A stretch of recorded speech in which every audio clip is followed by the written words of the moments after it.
El que hem après és que la pandèmia el que va provocar va ser emfatitzar una situació que segurament s'estava coent i de fet hi havia tendències que ja vèiem d'augment de la demanda, és a dir, de més infants i joves que presenten problemes de salut mental infantojuvenil, alguns que són autèntics problemes de salut mental, que són trastorns mentals, i altres que són malestar.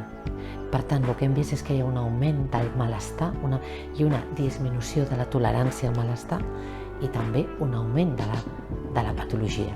També la pandèmia ens reclou, però no només ens reclou, sinó que realment fem una hiperexposició a les pantalles, que tampoc és estrictament la pantalla, però sí que és una disminució de la socialització, de l'estil de socialització i de les interaccions humanes reals.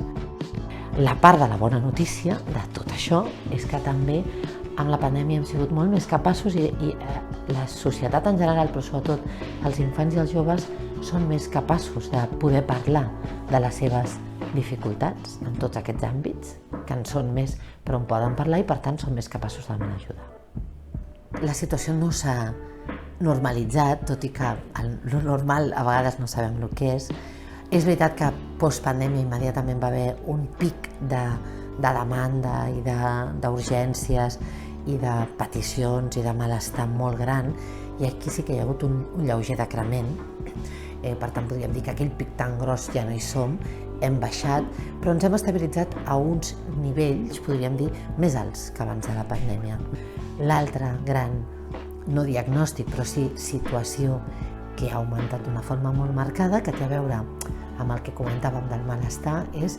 la ideació suïcida, és a dir, el pensament o venir a urgències amb la ideació de em vull morir, penso que em vull morir, penso que em vull matar. No tant, per sort, els suïcidis consumats, i sí que han augmentat les temptatives, és a dir, la gent que acaba fent actes, però el que més ha augmentat són les ideacions suïcides. Postpandèmia el que ens ha ajudat també és a replantejar-nos com a tenir, i ha sigut un canvi realment profitós. I jo crec que, igual que dèiem, que gràcies a la pandèmia també en podem parlar molt més de problemes de salut mental, i la forma d'afrontar-ho és una forma molt més anant a l'arrel del problema, potser una forma no tan hospitalocèntrica